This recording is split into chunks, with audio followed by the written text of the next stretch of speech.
Welcome back to No Agendas. It's been a while, it's been a minute, been off for about a month, but we're happy to return today.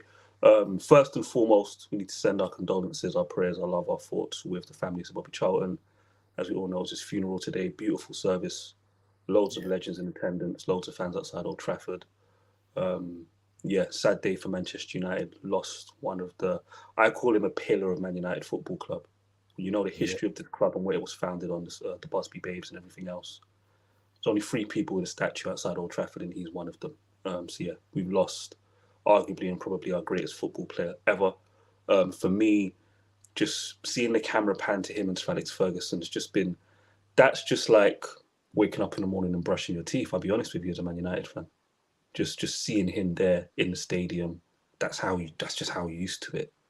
That's just how yeah. you used to sort of seeing him. You were it's just yeah, camera pans. Well, it's just yeah, part of your football diet. So yeah, thoughts, prayers, love. With Bobby Charlton and his family. And Danny, just to add as well, I think it's important to note he was responsible for after that Munich disaster. He was pillar of maintaining the standards that that team had set football wise.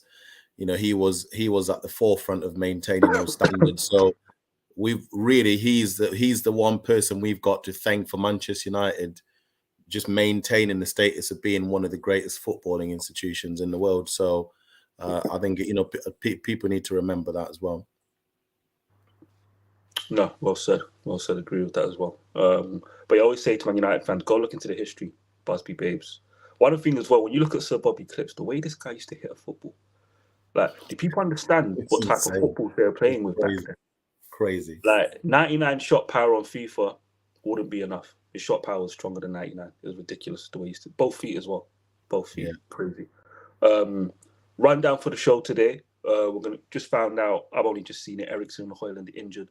We'll speak about that. We're going to be going into Y Scout. I've got Hoyland's big chances missed. He's missed six big chances in the Premier League. Obviously, scored no goals in the Prem. We're going to look at that and evaluate. We're going to discuss this Ineos Sporting Control situation because I feel like, yeah, the PR is a bit strong. PR is very, very strong. They need to pipe down a bit, in my opinion. Um, we'll go into Paul Mitchell. We'll go into the transfer market website. We'll get his signings up, etc., etc., and then we'll discuss Ten Hag as well.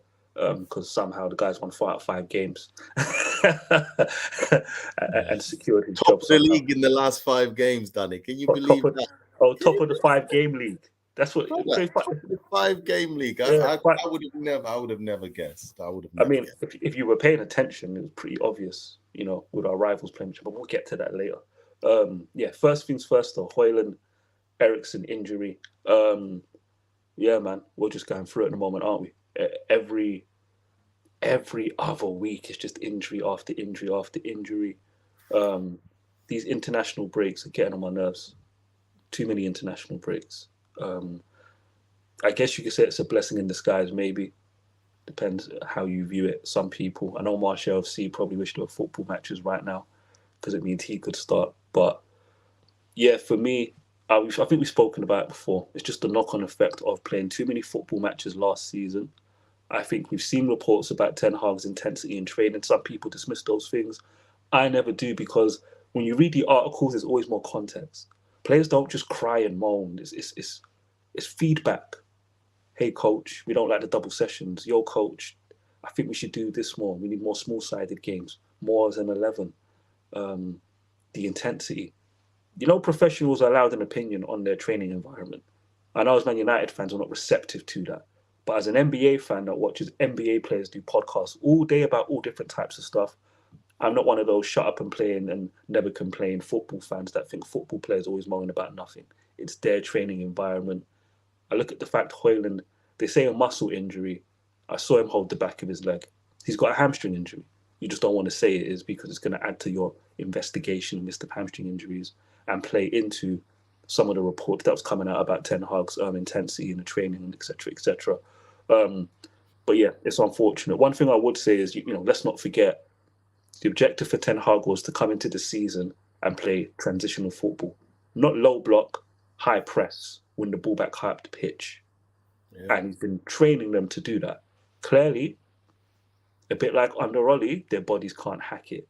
Along with the football calendar, being absolutely a joke. It's a mixture of all of these things. And I always say to people, you can't just just run players through the mud and expect the medical department to pick them back up. That's not how it works. They were working under Jose, working under Oli. Their bodies were not being trained for high press. Ragnick comes in, tries it, complains about it, when he should know better, by the way, that you can't take players mid-season in England and expect them to flick a switch and be like Leipzig players. Ten Hag then doesn't rotate his team really. He only rotated it through force last season. What, a 60-game season? 4 competitions. We got far in most of them. And that team had never been with a coach who wanted to play that way since Louis van Gaal. Then we had the preseason. Then we had an international break. Then a long preseason. I think it's obvious why we've got the injuries. Your fault. I'll go to you first, Brian, and we'll go to Jimmy. Yeah, man. I do think that there's a lot you could. I mean, there's been several players, and it's not just Manchester United players, but no, there's been several players who've made comments about the footballing calendar and it being too long. I think, you start to ask questions like, what could it look like? The Premier League is quite proud of its festive fixture list and what it does and different things like that. And of course, there's an affinity towards Boxing Day and what that means and what that means in England and having Premier League games happening on that day and having fixtures go throughout that Christmas period is super important. But I do think that really one of the only ways a Premier League team can actually persist through such a difficult footballing calendar is to have a really thick squad full of quality players, which Manchester United don't have, right? We know that. And so this, we wonder why Manchester City are able to flip a switch and win 10, 15 games in a row and chase down whoever is leading at the time and win the league. It's because they have that. They have those players in place. And when those players have been there and done it before, then it just becomes a regular yearly occurrence. They can lose 2 players in a position and not beat. Manchester United is not one of those teams that can do that. And arguably no team in the Premier League is in a position where they can do that. So really the only team that's suited for the footballing calendar in the Premier League is a team that's been dominating the Premier League for the last decade, and that's Man City. And so that means that either we need to have conversations about the footballing calendar or that Manchester United just need to sign better players, thicken out their squad so that they can actually compete at a high level, right? So, and Ten Hag has to show some aptitude to be able to adjust given the thinness of the squad. You're isolating players. Players are having issues in other areas. And then the players that you do play on a regular basis don't turn up. It's going to hurt your season. So there's a lot of questions that can be posed towards Ten Hag based on this. But at this point, it's just we're just going to have to get through this period of injuries, get players back, get them back into the team, and then Ten Hag is going to have to see what he can do from there. This is my opinion.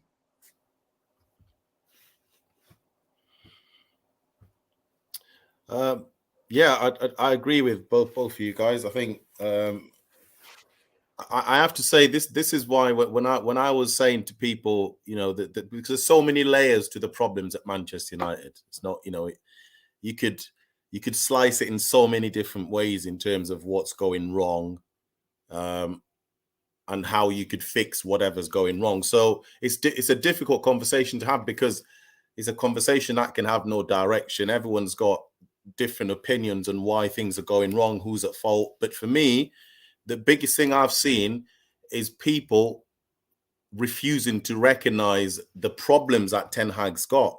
And I'm seeing a lot of people just absolutely refusing to see the issues that he's facing. Now, I'm all for crashing it on Ten Hag, and I've been, I've had spaces going in on the manager because of the mistakes I'm clearly seeing that he's making. There's no question about it.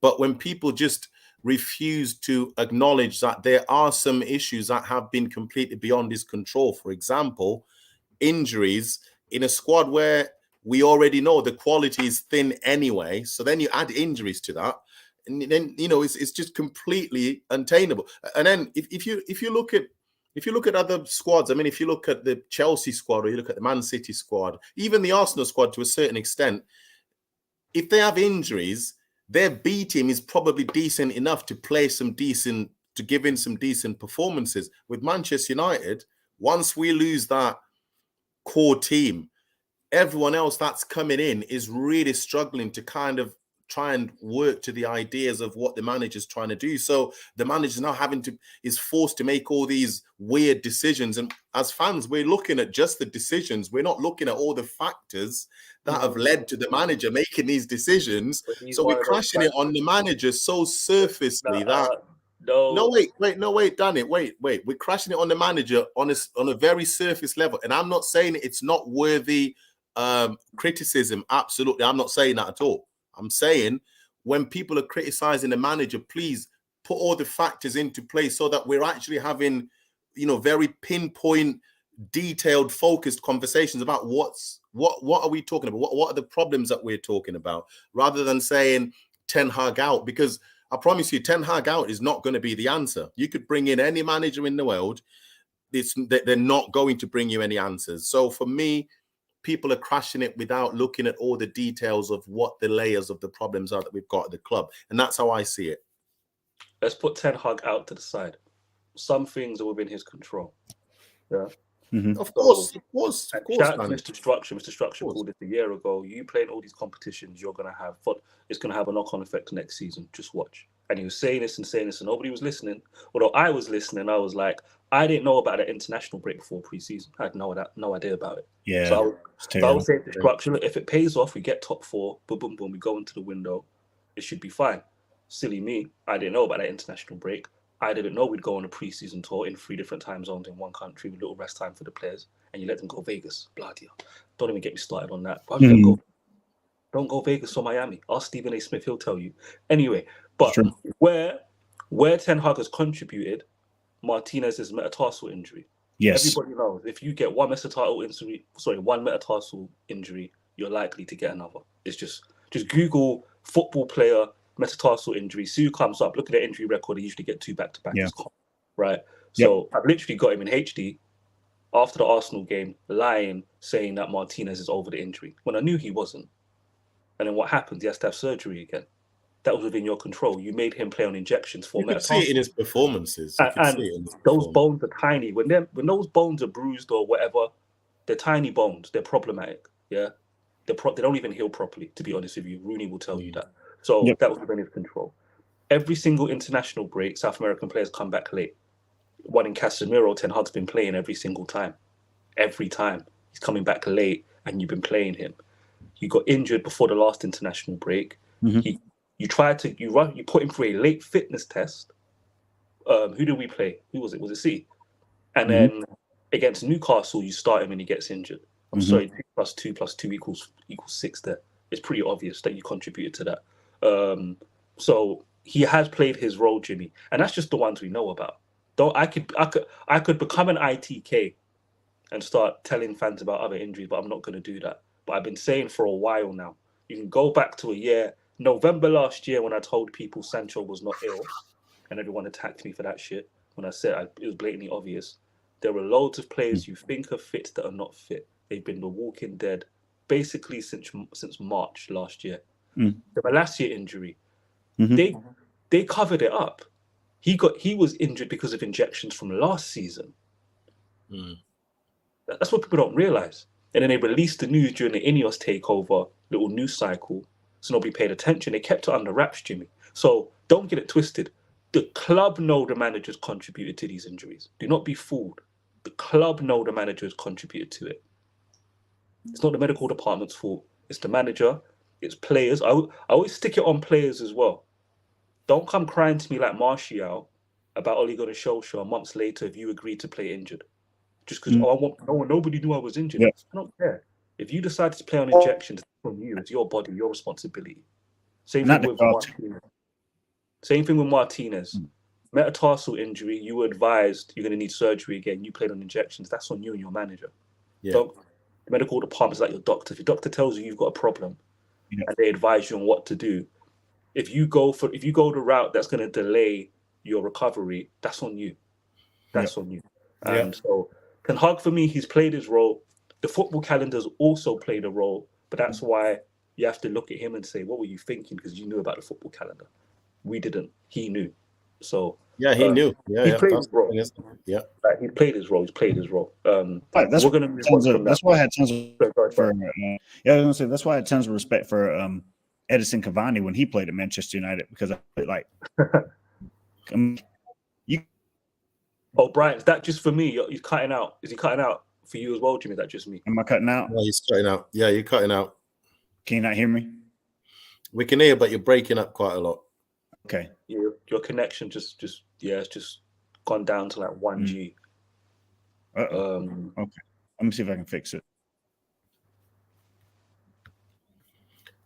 But yeah, see what you can do. Just gonna look at some of the comments. I did enjoy this one from Skylar. Hey, big up Ike. My boy Ike is watching. To make our players more asthmatic. Yep. He's a fellow Niger boy like you, Danny. He's a Niger boy, Ike over here. The problems at Man United are so deep rooted. Not really, man. That one's not deep rooted. The injury one, you just played too many games. Simple. Shout out to you as well, Troy. Shout out to Ike as well. Shout out Troy, man. Shout out Umar. LVG, Mourinho, Sanchez, Di Maria, Ibrahimovic have spoken out about the circus inside the club. Their words carry a lot of weight in the football world. Hey, shout out Kalen as well, man. True, but I'll be honest with you. Don't get me wrong. But some of the circus the managers contributed to. Don't get twisted. Do not get it twisted. But we'll get to that stuff later. Shout out to you, Zaza, man. Big up to you. Shout out to Ross as well. Hey, Danny, are you saying the medical department didn't clear the players, but the manager plays them anyway? No, the way it works is very, very simple. They'll diagnose the player.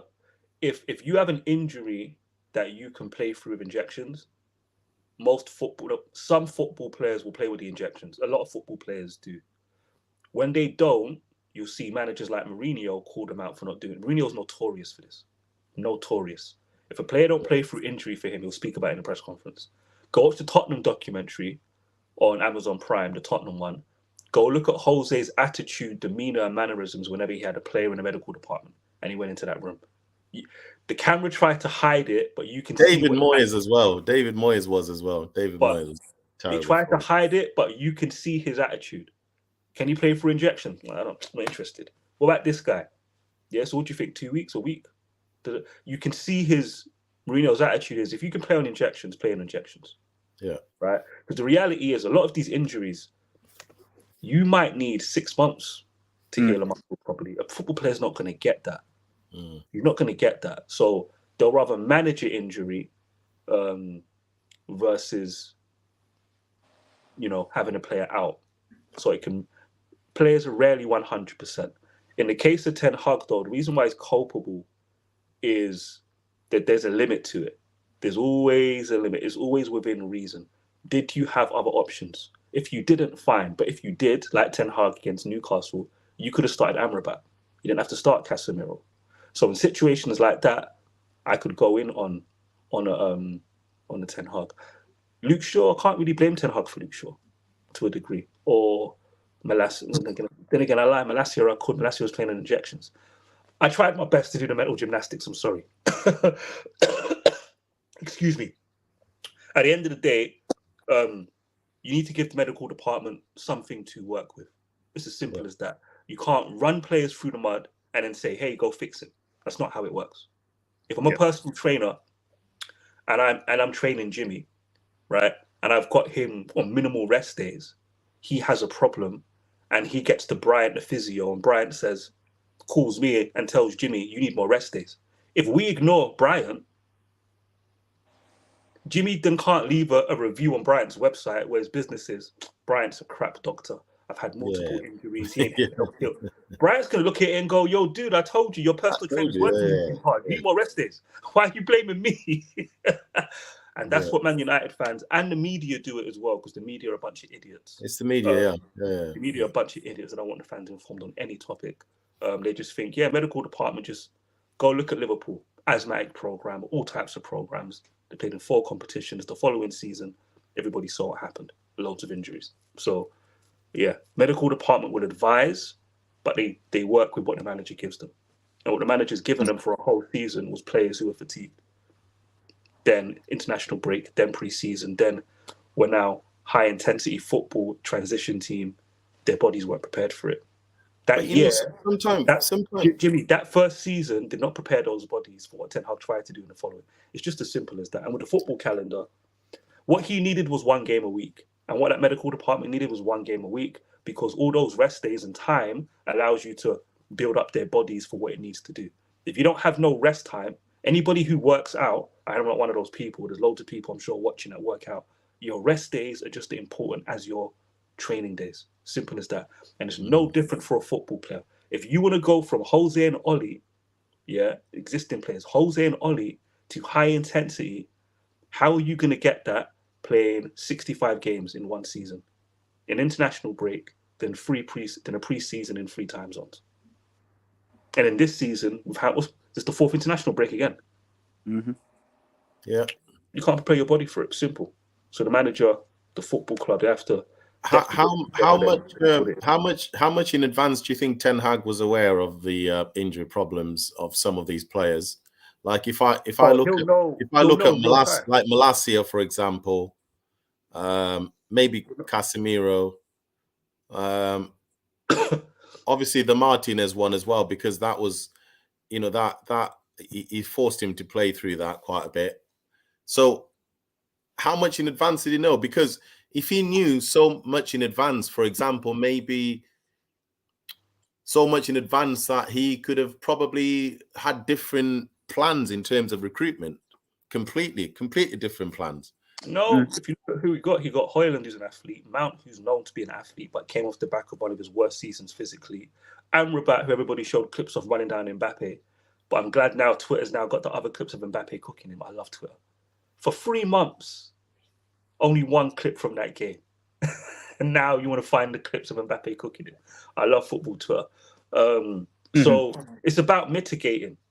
It's about, I can see your comment, Ike. I'm not going to put it up. Then we're going to move on to this Hojlund evaluation. It's about what Ten Hag was in control of. Could he have done better in some instances? Yes. In some of them, yes. That's just the reality. All of the cases, no. But did he mitigate as much as he could have? No. And was his plan? And he used to say, I want the players to suffer. So I'd say to you, Ike, was that the right plan? To have these players suffer after being coached by Jose, Ole and Ragnick? Was it right to have those bodies suffer for a season to prepare them for high-intensity football? That experiment has not worked. He would have been better off having 1 game a week. That's just the reality of it. And like Bryant was saying before, go look at City's injury record. Clear of everybody. Even Liverpool this season, they're not having the same injury problems, are they? So, yeah, it's just mitigating it. That's all it is. You just mitigate. We're going to get into this Hojlund evaluation. Can you hear me better now? Yeah, we can hear you a lot better. Yeah, Right. you're a lot better. We're going to get this Hojlund evaluation. Yeah, man, a lot of people, Hojlund's a flop. We shouldn't have bought him. Waste of 70 mil. Shocking. Absolutely shocking, honestly. Some of the stuff I've seen is just... Can't do this. I don't know why some people watch football at all, man. Like, there's no point. Some people should just stop watching football. It's pointless. So we're going to be looking at the big chances that Hojlund's missed, react to it as we do. You know we do here, guys. I'll let you guys react to it. I'll go off camera, let you guys react. All I will say is this. Any cross you've seen where he didn't get to it is not going to be registered as a big chance miss because he didn't connect with the football. Yeah. So I haven't gone through all of every single shot he's had to find those moments. I'm just going with the Premier League said he missed 6 big chances. I'm smart enough to go into Wisecap to find out what those big chances were. So any of those little ones where it's come across the face of the goal and he just missed it, it's not included in this because he didn't touch the football. It won't be registered as a big chance missed. I'm just going with the statistics and what's registered in it. Simple as that. I'm going to go off cam. And you guys, yeah, man, how much do you want to cook him for these chances missed? It's up to Jimmy. It's up to Brian. It's on you, man. The pressure's on you guys. I'm out of here. You won't catch me cooking Hojlund. You won't catch me cooking Hojlund ever. It's nothing to do with me. All right, cool. So the first big chance miss I found was obviously the most recent one. Let me not get copyrighted. We'll go from, let me upgrade the quality to HD. Let's go full HD. There we go. It's a little bit better. A little better. All right.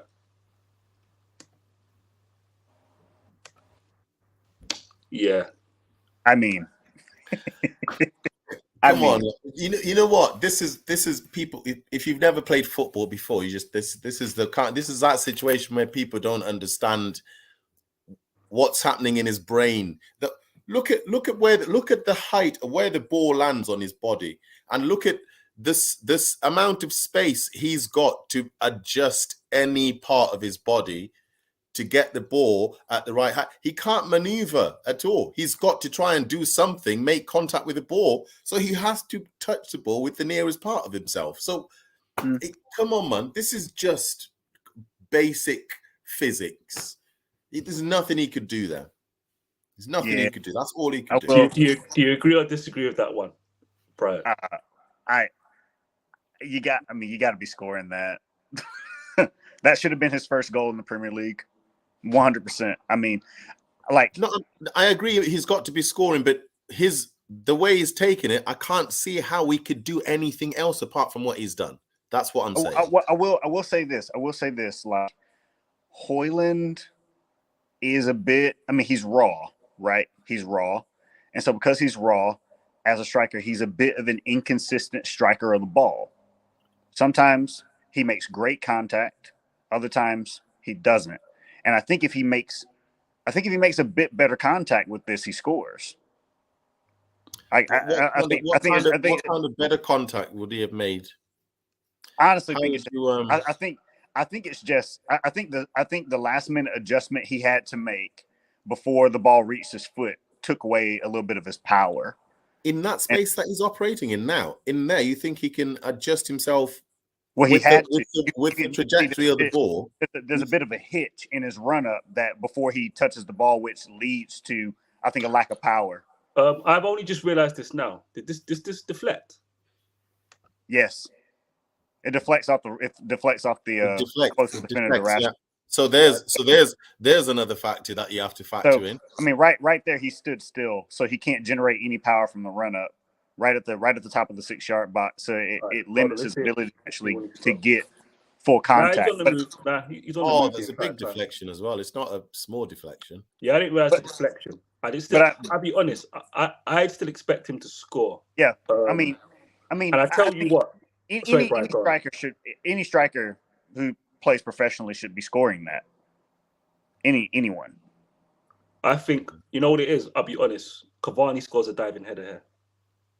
Yeah, probably. I can. Yeah, maybe that's one way that he could have tried or thought about. Right, but let's go on to the next one. Young striker, in it. That one. Yeah, that's a howler. To quote John's a howler. A howler. I need to hear Johnny to do his accent. Hold on. Let me just double check something.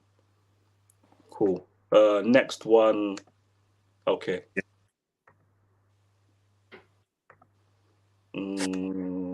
Interesting. The floor's yours. What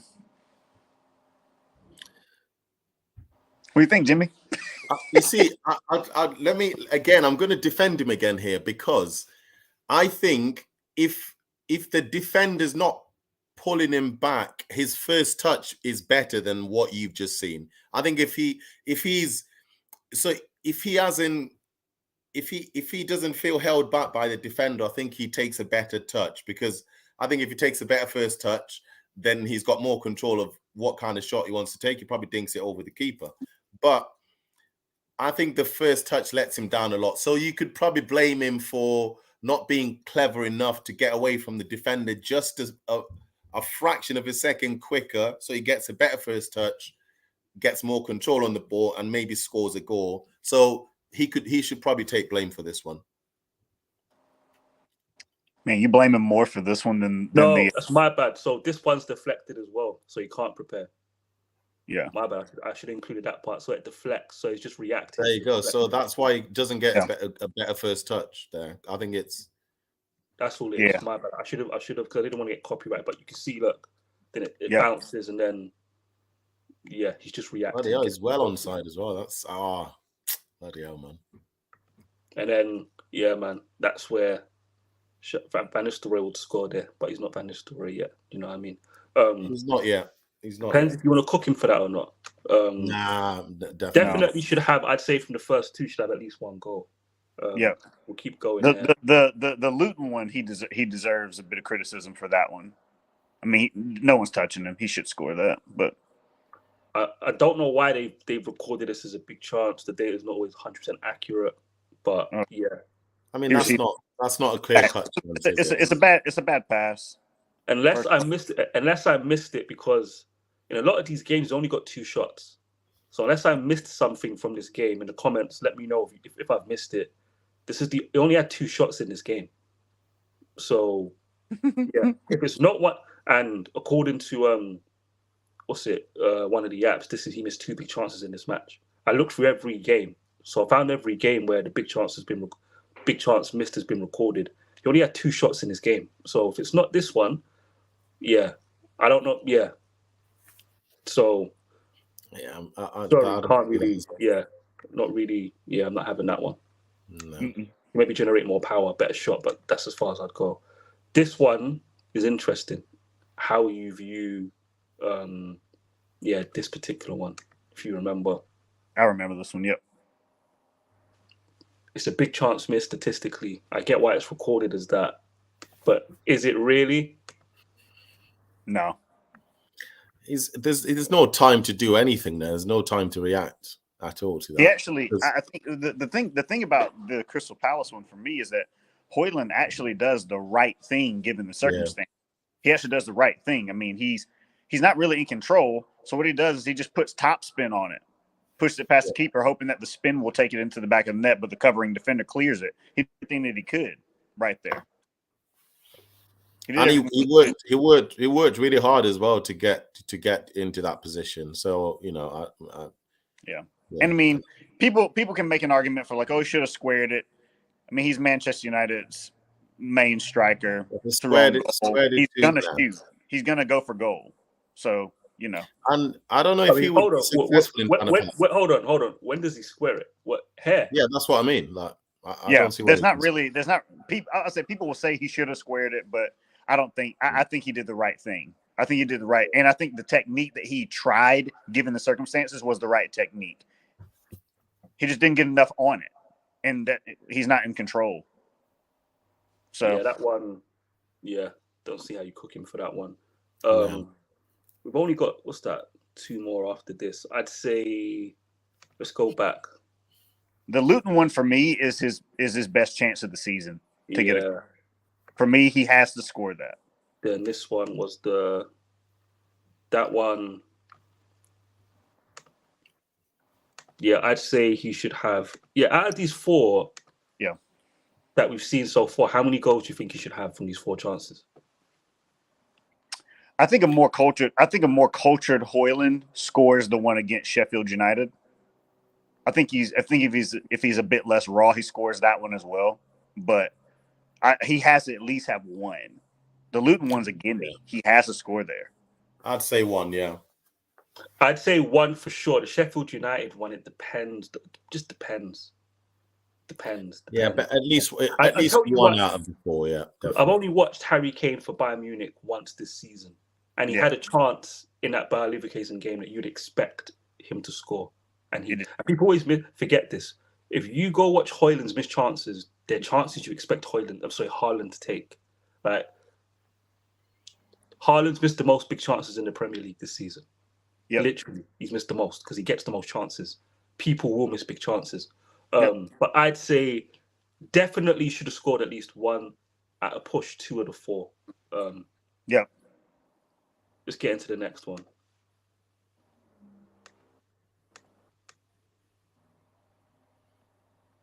Yeah, this is an interesting one. It's a good cross as well. But he added it on target.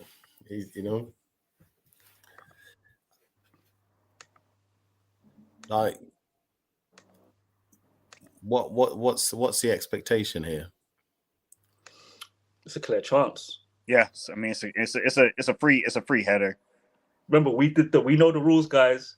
Reasonably expected to score under moderate pressure. He's to go. He's taken the header. He's tried to put it in the top left corner because I'm assuming that he's thinking that the keeper will think he's going to try and go far post, but he's put it near post, try and put it in the corner. Probably not headed it well enough, to be honest. But what more do we expect? Like, what more can he do there?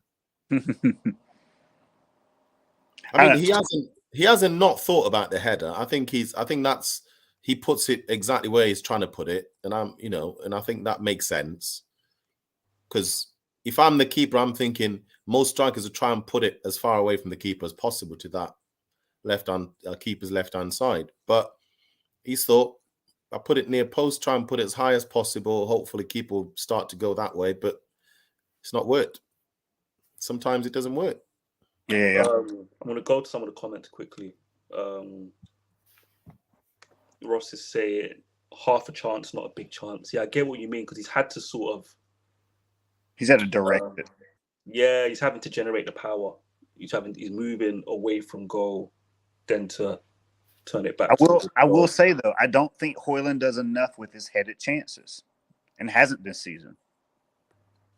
There are moments where I'm like, and maybe it's unfair, because when you look at the height of the guy, you're like, people did the same thing with Weghorst, right? Just because you're tall doesn't mean you're good in the air, right? Just because you're tall doesn't mean you're good in the air. So I feel like he can just grow in his ability to make the most of it. Was that header against Luton offside? Because it's not included. There was a header against Luton near post. Oh, yeah. Yeah. Don't know why that's not included. It's not been registered as a big chance missed for some reason.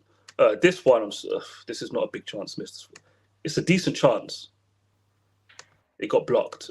Yeah, it got blocked. I don't know what. Like, yeah. I mean, that's a good block. That is a really good block. He got some sting behind that shot. Knocked the defender over. Yeah, look at the defender's leg.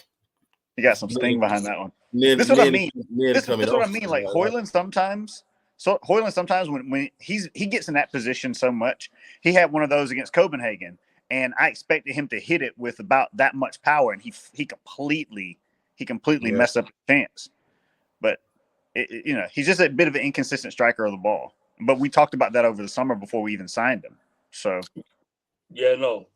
Listen, our scouting report's been accurate. Sometimes not generate power, not the strongest with his heading. Definitely not the best to go to for long balls, or like to expecting him to win headers when he's isolated. Like he's way more reliable going into his feet. But again, for me, I don't know if I want to get into this now. Maybe I can quickly. Wouldn't take me too long. Based on this though, just based on the six chances that we've watched, so-called big chances missed or chances missed, how many goals do you think you should have from these 6 that we've watched? I'll go definitely. to you.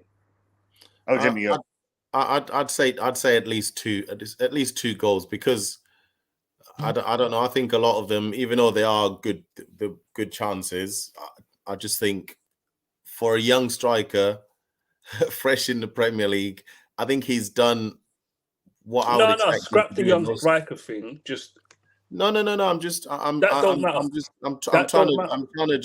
trying to put substance behind my point, Danny, as I always do. But I know, but I'm saying just forget that part. 2 out of the 6 at least. For me, at the very least, 2 goals. What about you, Brian? Yeah, I'm saying I think 2 at a push, but definitely at least 1. He should have scored the chance against Luton.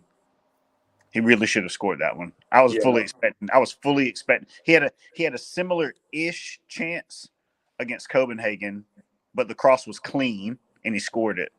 It was at the same area. It was like almost a carbon copy. And based on the one that he scored in midweek, you would expect him in a similar situation, making a similar run, to score again, but he didn't. And at the time, it's like, man, keeper made a great save. But it's like you got to be sticking those away. And but 2 at a push for me, but he definitely should have scored against Luton. I'm shocked that he hasn't scored yet for the club in the Premier League. Yeah, it's a surprise, but somehow he's top scorer or joint top scorer in the Champions League. Yeah, Danny, just check the WhatsApp group. We've got breaking news, but maybe not to speak about. I don't know. I can't check it. What's the breaking news? Are you on your I'm on my phone. What's the breaking news? Let me know in the comments. What's the breaking news? on Cas? I'll send it to you on the private chat. Hold on, is it ITK stuff or is it public information? It's ITK stuff. Private chat me. Private chat. Yeah, our private chat is ITK. What I'll do now very quickly is, what did I want to do? Yeah, just very quickly on. I haven't checked this before the stream, so I'm just going to check this now while you guys are here. I want to see something. Manchester United. No, let's go Premier League team rankings.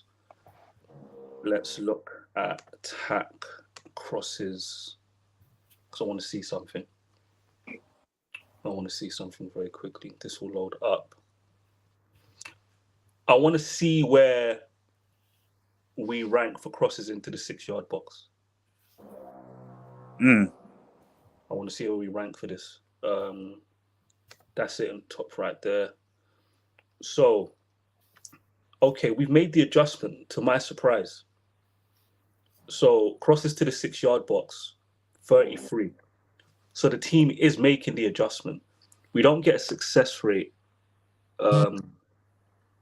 for crosses. I'd have to go get the Man United report to find out what that is, and I'm not going to waste a report on that. You go back to last season, though. Last season, you can see we're like literally one of the worst in the Prem. And then this season, you literally can see we're literally 19th. Yeah. The crosses to the 6-yard box. Doesn't tell me the accuracy, but it just tells you crosses into that zone. This season was second, so they've made the adjustment. And we're going to have to keep doing that because if I were to get it up, I don't know if I've got it on my computer now. I won't. If I can't find it quickly, don't worry, I'm not going to hold you guys too long. We'll move on to the next. I don't have it on my computer. It's probably in my bloody email or my phone. If you were to look at the analytics report of Hojlund, you'll literally see all of his goals coming just literally around the penalty spot. All of his goals over his career, literally 90% of them come in that zone. That's there. I don't know why I'm doing that. I'm visualizing it. you can't see the penalty box in my mind and all of the diamonds, all of the marking. Yeah. But yeah, I'd say, I'd expect him to have 2 goals, 2 Premier League goals, I think, from the 6 that we watched. And you always expect a striker, to turn a half chance into a goal, so maybe 3. But in the Champions League, though, he's overperforming. So he is, yeah, but very much. Someone's mentioned it in the comments actually to say, look, in the Champions League, he's doing bits. So, but the difference too is the competition. Ross has said he's a demon in the UCL, but it's just not working out for him in the Prem. But yeah, the difference is the competition, though, right? I mean, teams are out to win games in the Champions League, so they're just going to leave space. Whereas in the Premier League, like they're just going to sit back. Like, we'll take a point. We'll take a point. We don't care. We've got 30 plus more games to play. But in the Champions League, you could play a max of 6 and you're done. So teams need points. So like Hojlund's benefiting from that. He's benefiting from teams being open. They're not as open in the Premier League. So when those chances come, he has to take them. Yeah. I hear you. I've seen that ITK stuff. Interesting. Very, very interesting. Speaking of which, I've just realized that it says between us, Danny. So unfortunately, it's going to have to be ITK. Yeah. But we'll listen. We'll see. Danny, it'd have to be an emergency. It'd have to be an emergency stream, wouldn't it? Sometimes Cass don't care though, because I can't get to my WhatsApp right now. Otherwise, I'd say to him, "Yo." But if he's saying don't say nothing, then anyway. Ineos Sporting Control, nudge, wink, wink. Let's discuss this. So I'll go to you first on this, Jimmy. Like the Sporting Control thing. How do you think it's gonna work? I don't know. I don't know what to say. Like, I don't know. Because when Ten Hag signed, Danny, what did they tell us? They pretty much were telling us that Ten Hag's going to have quite a bit of sporting control to a certain extent, because we were led to believe that contractually he's been given a lot of power in terms of the decisions that will be made recruitment-wise. Right. I'm going to interrupt you, Jimmy. And the reason why I'm interrupting you, because I remember being in spaces with you. We're having, lots of people were supportive of this, Jimmy. Am I wrong or not? Am I making this up? You're right. You're not making this up. You're not making this you up. are right. After the Louis van Gaal stuff, talk about the negotiations. Everybody was like, if he wants final say on transfers and his players, give him that power. Did I imagine that? Or did most people? No. You were 100% right. You were right. So at the end of the day, what's happened, Jimmy, is we've had a bottom-up process with Ten Hag, right? Where his power has been absolute. And I used to say to people, Man United fan have the shortest memories. When this new structure was emerged, and Laurie Whitwell put out that graphic with the hierarchy, and it had DOF for manager, same level. Right. All the outers were furious. Yep. They said, why has he got the same power as the director of football? This is a joke. He shouldn't have the same power. One, it shouldn't be Mercer. And two, the director of football should be here and the manager should be here. Yeah. What happened under Ollie in that one window is he got dictated to because he has no backbone. Yeah. So the relationship ended up with Ollie being far down here, though. Much. Wood just dictating to him. I'm not even sure Mert even did watch that window. Even people want to revise it. So coming into this Ten Hag thing has worked exactly as the structure said. He's got equal power to the DOF. That's right. And people forget. I read an Athletic article the other day, which I found funny. They made no mention of Eric Ten Hag calling Joe Glazer to get the Anthony deal over the line. But when we signed Anthony, that's exactly what the Athletic reported. Yeah. Ten Hag personally spoke to Joe Glazer to make sure we spent that money on Anthony. That's right. So the current structure has empowered the manager exactly as they said they would. So I'm going to revise my question to you, Jimmy. Now it's going to flip. Completely. Now the structure is going to dictate to him. Yeah. How do you see that part of it working? See, for me, that's how I think any top club, that's how the operation should work. You can't, a manager, you should have a manager who has a very clear philosophy on how they want to play, right? And the manager's job is to make sure that his philosophy is then relayed onto the people above him who will be responsible for ensuring that they can back up that philosophy. They can back that philosophy as best as they can. The manager shouldn't be dictating exactly what's going to happen in your recruitment process. I think that's dangerous, because what you end up with is the manager making decisions in the way that Ten Hag has made decisions about his recruitment. And a lot of those decisions will be centered around the fact that he wants to get results right now, right? So a lot of managers, especially managing at this level, when you're at Manchester United, where you know the club is notorious for sacking managers, you know that you've only got so much time to cement yourself at the club as a long-term investment for the club. So when managers are given all this power, what do you think they're going to try and they're going to go into survivor mode immediately, because they want to make sure that they can sustain their stay at that club. When you have a structure above the manager that dictates to the manager to say, look, we believe in your philosophy. We understand what you want to do. Let us do the work. You do the football. We do the recruitment. We do everything in the background. Because then what you're doing is you're setting a structure that regardless of what manager comes in, yes, the football philosophy will be there, but then the backing of that particular manager will be done at a higher level than the manager himself. So it's sustainable. The longevity is there, and you will find that I think players stay longer because they actually come into a team that's structured and a club that's functioning. So players stay longer. It's easier to get rid of players that are not working because it's not up to the manager. It's not up to the board. It's up to this layer that you've put in place to make those decisions. So it works. It just ticks along like a working machine. So that's how I look at it. Only thing I'll pick up on, then I'm going to go to Brian, is, in my opinion, the only players who are going to be negatively affected by a managerial change are hybrids. Like, if you're a fullback, you're a fullback. If you're a centre-back, you're a centre-back. Yeah. Right? If you're a striker, you're a striker. If you're a winger, you're a winger.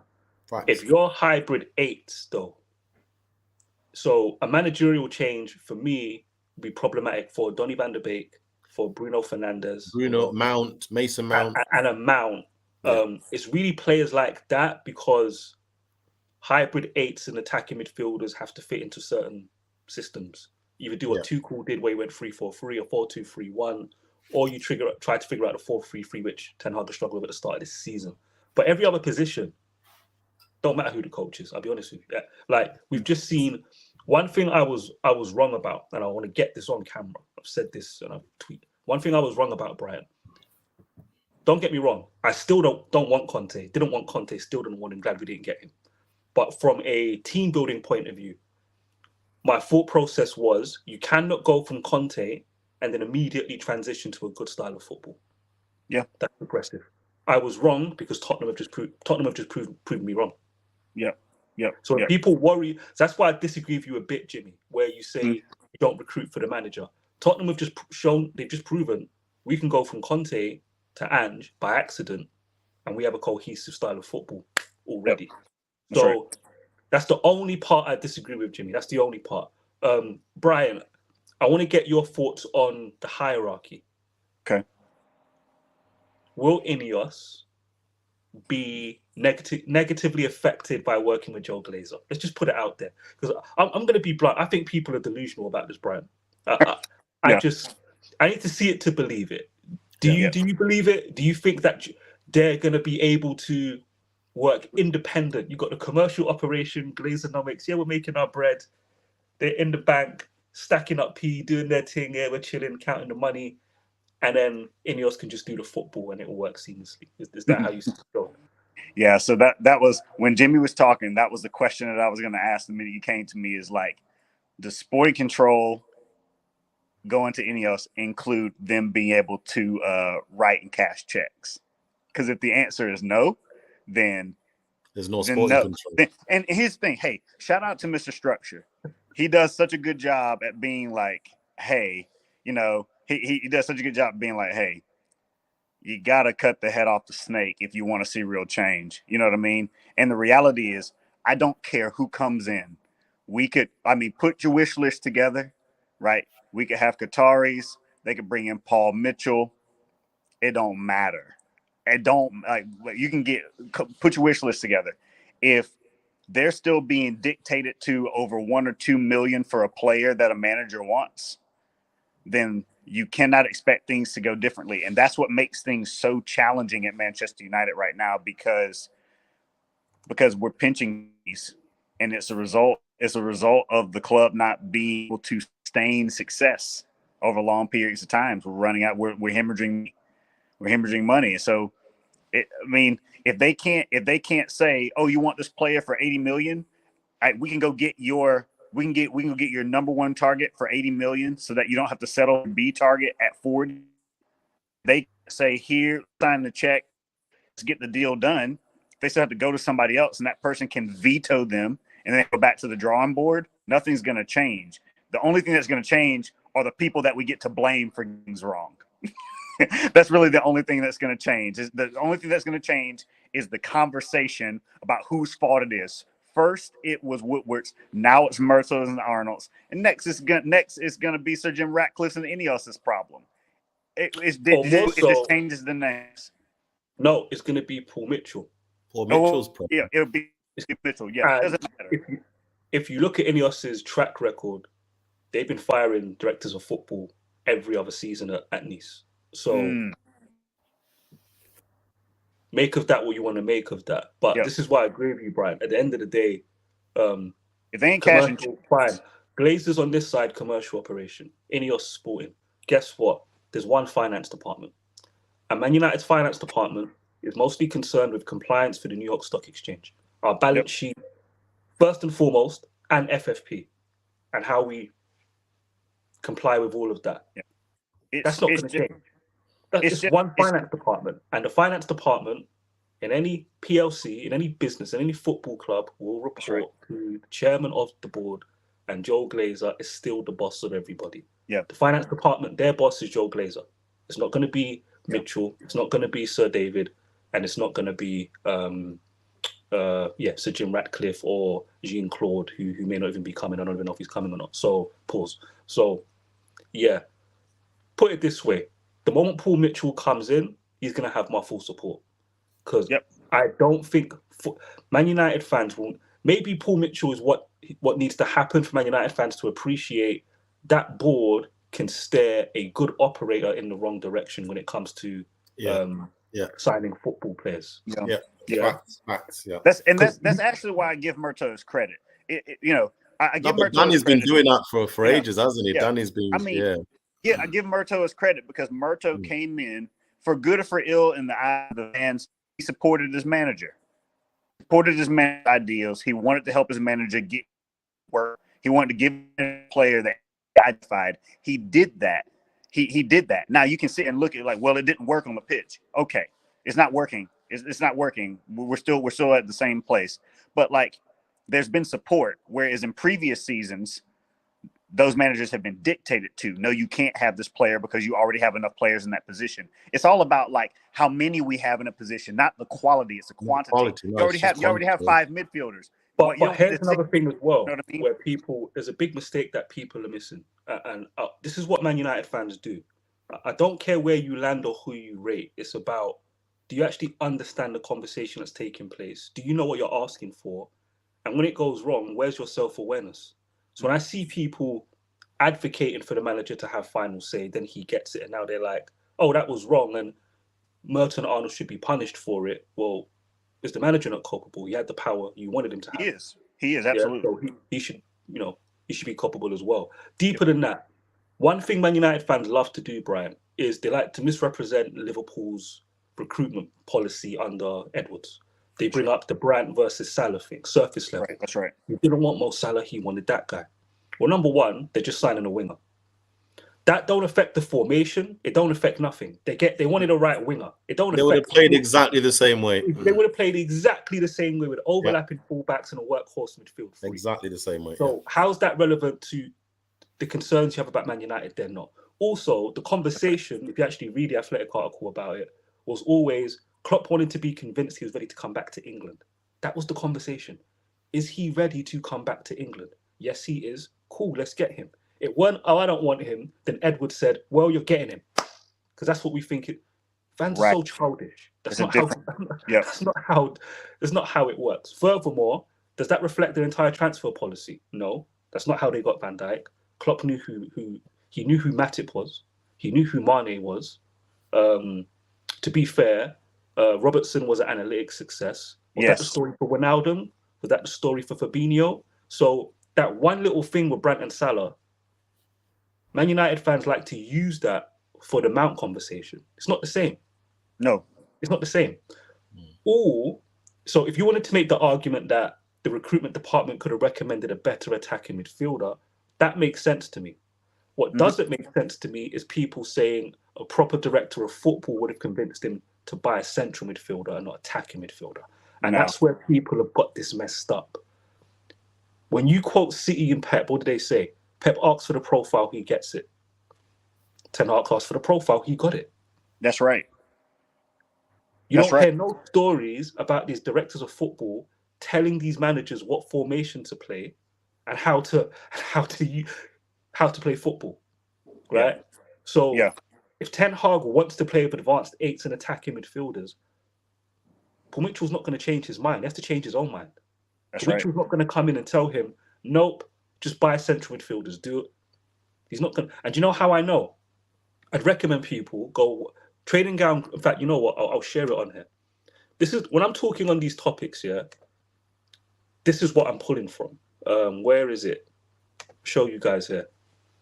This is what I'm pulling from. Yeah. A lot of the times you think I'm not giving my own opinion. So you can go and if you go on Training Ground Guru, go because everybody loves Newcastle now. Go and listen to Dan Ashworth. Go and listen to his thoughts on his job. Just go and listen.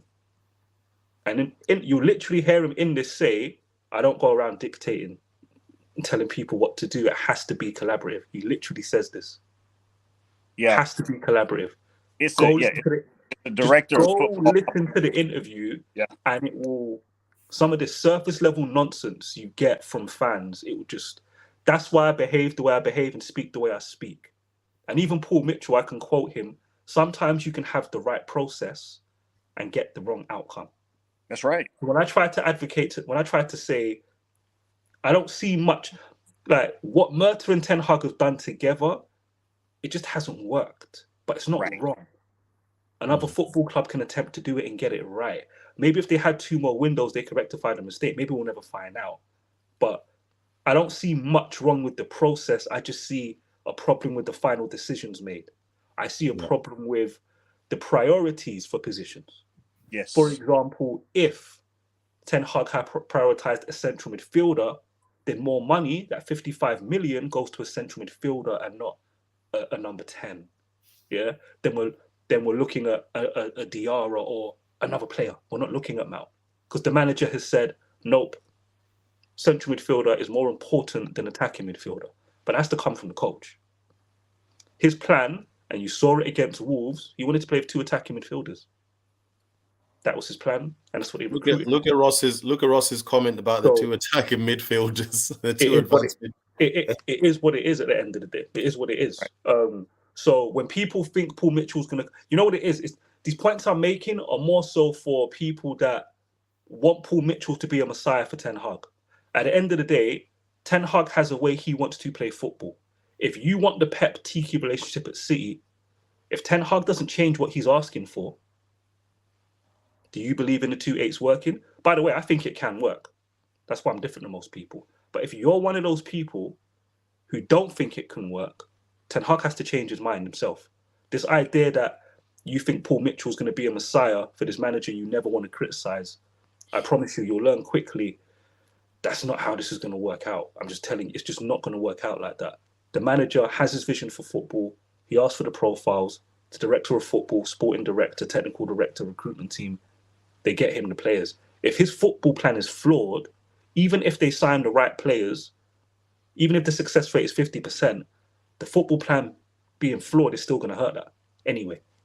There's no way around that. But to be honest with you, hold on, Jimmy. That's where my frustration is with Ten Hag, because he can. In the history of football, when people play with 2-8, you know what they do? They just invert their bloody fullbacks. But this manager wants his fullbacks doing 5 different things. That's really where the problem is, and they leave too much space. And now don't be fooled. He's going to get back to it at some point. So, another thing I will add as well is Paul Mitchell. Like when he comes in, what I would like is him just to have full power of how he uses his budget. Yeah. So I don't want Paul Mitchell going into a meeting, and if he wants to increase his bid by 1 million, he has to go back to the finance department. No. Yeah. That's what the Athletic are reporting this summer. And that tells you how the football club operates. That's how they work with those finances. Go and speak to football clubs first, then come back and speak to us. So when Ineos are reviewing how inefficient Man United are, internally, I hope they realize, yo, Joe, you can't keep doing this. You're not helping your football department by operating in this way. How about we speculate on what we can spend in April, in May, and then you give your director of football all of that money in May. Simple as that. He knows. Yeah. So if he's got 100 mil and he wants to blow 60 on one position, you have to live and die by that. There's no point micromanaging it, because look at the last 10 years. You spent $1 billion anyway. So micromanaging doesn't save you any money. You're better off don't have him go into the finance department, because of £1 million, because of £1 million. Also, start taking losses on players. Figure it out. You knew Jadon Sancho had to go this summer. You set certain parameters that were unrealistic. The player ended up staying. You knew Harry Maguire had to go. You didn't want to pay him to leave. Like these things, you can't keep hoarding players because your shopping list becomes bigger, right? Mm-hmm. So if we got rid of Sancho, for example, and replaced him, maybe we just have an Anthony problem.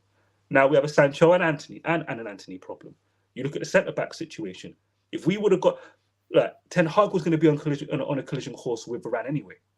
No way around that. They were going to be on a collision clause if we got Pavard, if we got Todibo. These are right-sided centre-backs. So Varane would have ran into this problem anyway. The difference is Maguire's gone, so now Varane and Lindelof are your problems. Now going into this January and this summer, Maguire's your problem long-term because you still want to get rid of him.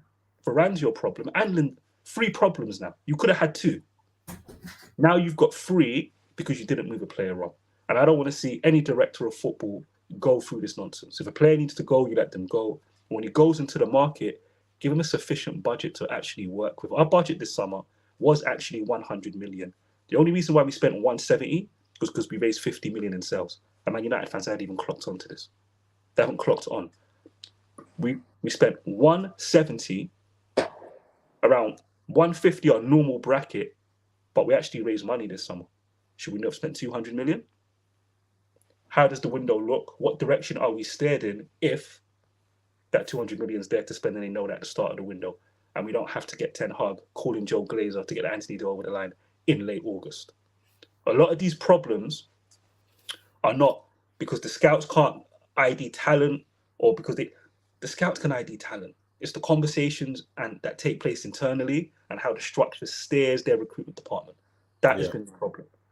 And Man United fans are going to learn this now. That's why I'm excited about this. I love football experiments. It's like when Potter went to Chelsea. Man United fans telling me, Potter can do a better job than Ollie. I'm like, you sure Potter can manage at a big football club? Are you sure? When he was linked to Chelsea, I literally tweeted, we need this football experiment. So people understand why there are reservations about certain things. And with Paul Mitchell, I don't have any reservations about his talent ID. I don't have any reservations about his CV, his networking, his reputation. 0. My reservations about the structure. Will it hurt him or will it empower him? And that's ultimately what's going to come down. But Danny, the point I was going to make earlier was just to say, I think with Ten Hag's going to have to be careful as well that he's going to have to be proactive at trying to build a good relationship with Paul Mitchell, because Paul Mitchell is a very, very useful person to work with. If you're at a club where it's had so much chaos in terms of how it's operated, especially on the recruitment side, you then get this person who is a top talent and is very clearly willing to work with top talent in managers. Ten Hag is going to have to make the most of that. I hope he's not so stubborn that he doesn't really, exploit the opportunity to actually build a great team with someone as talented, as connected, and as well networked as Paul Mitchell is. So if this is all true and it's all going to work like that, I hope Ineos allow these two to build the relationship. But I think Ten Hag is going to maybe drop some parts of his guard down and open himself up to working with someone else who can kind of help him build this good team. I know I've said a dangerous phrase there, drop his guard down, which we know he's not known. But first, big pause, super pause. That's insane. Pause police is here. I forgot. Pause police is here. But what I would say, Jimmy, is when someone has power. I get it, Danny. I get it. Take that power away from them. But guess what's going to bring him even more power? Success. That brings a lot of power. Yeah. Listen, Klopp in the end overpowered Edwards. That can happen. But I'm just saying, once a manager has power, to take it away from them, you better deliver him some amazing football players in his first window. That way he'll shut up and accept his power's gone. Because he's got the players and his football's working and he's getting plaudits for his coaching. Yeah, if that part don't work out, that's where the cracks appear. And by the way, if you look at Tuchel and Chelsea, Tuchel weren't fired. Chelsea were 5th when they fired him. Tuchel lost his job because he couldn't establish a working relationship with the That's right. He was strong in his thoughts, his opinions, and how he wanted to work, and so were they. And they couldn't establish a working relationship. That's right. That was that. But yeah, it's going to be interesting. Very, very interesting. It's going to be an interesting 24, 48 hours, isn't it, Jimmy? I think it will be. I hope it is. As well, I'm going to shout this out again. Training ground. I'm going to share this again. Yeah. when I talk on these topics about I'm not talking about the outcome. You can tell me about this outcome, that outcome, blah, blah, blah. I don't care about that, bro. Man has a higher level of conversation most people are capable of having. I'm just going to be blunt about it. Danny, excuse me 2 seconds. Go into the training ground guru. Go and listen to Lawrence Stewart. Yep. Who was working with Paul Mitchell, by the way. He worked with Paul Mitchell at Monaco before he went to Chelsea. Go listen to the things he says about recruitment. Go listen to Dean Ashworth on the training ground guru has an interview when he was at Brighton. Go and listen to what these guys tell you. Because trust me, when you listen to what these guys say about not about the outcome, these guys don't discuss outcomes. They discuss the process. When you listen to what these guys say, yeah, you will be frustrated with some of the things you hear coming from football fans who are just looking at the outcome. It just gets frustrating. And I'll warn people again, if you think Paul Mitchell's job is to tell Ten Hag about positional rotations and how he wants to play football, yeah. No, the manager tells him and then he will suggest players that he thinks fit. Paul Mitchell doesn't tell Ten Hag, don't get an attacking midfielder, get centrally. That's right. That's right. If you don't believe me, go listen to Dean Ashworth's. Go listen to Dan Ashworth's. That's right. That's right. Yeah. Maybe he gets him a better advanced date. Maybe we get Kai Havertz. Since Arsenal are doing the same thing, by the way, as people have noticed, Arsenal doing these. Yeah, so unless we get a different type of mount, like a Xavi Simons who Ten Hag wanted, I don't know. But either way, he's going in that direction. That's what certain Man United fans have to understand. Yeah. Paul Mitchell's not here to tell Ten Hag how to play football. He's here to get him the players he wants for his vision. And if there's a problem with the vision, yeah, there's going to be a ceiling to what you can do, no matter who the director of football is. But of course, we want Paul Mitchell to do well. And I think in the next 48 hours, we're going to see some news regarding that. One other thing I found interesting as well is in this interview that Lawrence Stewart had on Training Ground Guru, he basically said there's this misconception that the director of football or sporting director's main job is recruitment. And it's not. That's why. That's why it's really not. Yeah, it's really not. If no one believes me, you know what? Let me play. Literally, it's the first, just anyone who thinks I'm lying when I say these things. There's a reason why I have the attitude I have when I'm talking about the process and the principles of how these roles should work. It's not about Murder Madness. It's Murder Madness for you guys. It's not Murder Madness for me. So I'm going to be backing Paul Mitchell in the exact same way and analysing the football club and seeing if the football club are actually helping the director of football or hurting.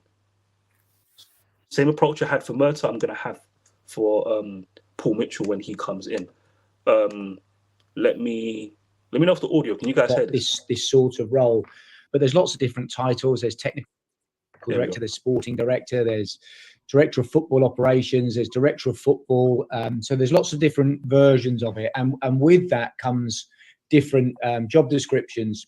My time in the FA, we tried to get, or we wrote and delivered a technical director's course, but part of that was to invite in all those incumbents, those people that were in place, and just sort of say, okay, what do you do? What's in your job description? It was so different. You know, some are pretty much based, I say, just on recruitment. I mean, that's a full-time job in itself.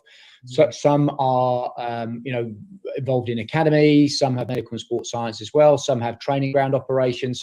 So varied. I think it's fair to say, as you do, that a lot of the jobs have been around recruitment, haven't they, really? So how big a portion of your job now is recruitment, would you say? Yeah, so I mean that's the misconception I think out there, that the technical director, sporting director of football is just recruitment. And I think for pretty much all of us, recruitment is a major part of the role, but it's only one part of the role. So I have 7 people that I work quite closely with. I think historically we would have said direct reports, but I don't really like sort of hierarchical structures. I would always draw it as a wheel. And I sit in the middle of the hub of the wheel, and my job is to, like spokes of a wheel, bring together those 7 departments. I sit in the middle of the wheel, and there's 2 things really, is to connect all those spokes together. And secondly, is when one of those head departments leave, you keep the wheel spinning and recruit one of those heads of department. Now, historically and traditionally, the one that's most likely to leave, unfortunately, is the first team manager. The average lifespan and longevity of a first team manager. I'm going to leave it there. Yeah. I'm going to leave it there. But I'll tell anybody, go and listen to these interviews and it will change your thoughts on the process. Yeah, it will change your thoughts. Like I said, Lawrence Stewart, who worked with Paul Mitchell, has an interview on the Training Ground Guru. Go and listen to what he's saying about recruitment in football. Go and listen to what he says about Paul Mitchell and Paul Mitchell's role. Bigger than recruitment.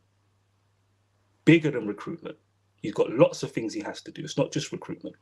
And understand that when Paul Mitchell comes in, the first thing I'm assessing, is he being empowered by the structure to do his job to the best of his ability? That's what I'm most concerned with. And if the answer is no, I already know we're going to have to get lucky to have what Man United really need. If we need a window where we get 3 big targets and they're all amazing. And either get lucky or your director of football is empowered to go and do that. And like I said, certain people, they think, it's the DOS talent ID, it's the process. It's the process, and the executive level affects that process. And yeah, hopefully Paul Mitchell, backed by Ineos, they can negate all of the nonsense that comes with Joe Glazer and the things that they put the football department through just to sign a football player. So yeah, listen, some changes, any change is positive. When it was Arnold and Murta, I was positive because it's not Woodward, it's a little bit of change. Now it's Ineos and Paul Mitchell. A little bit of change with the Glazers is always positive. That's where we are. Yeah, it just is what it is with Glazer ownership in it. So hopefully they'll allow Paul Mitchell to do the job that he's capable of doing, because we know he's got good talent ID. I've got a super chat here. In your honest opinion, do you think Qatar bid is really dead? Yes. It's done, bro. It's done. It's done. I've still got the Qatar flag in my bio. I had somebody attacking me one time in a space because of it, and I'm like, bro, I have to go off the reports, man. I can't be doing this. Like Sky News and it. Hopeful thing. Right. Appreciate the super chat though, Kalon. But yeah, I think it's over, bro. I think it's over. There was another super chat.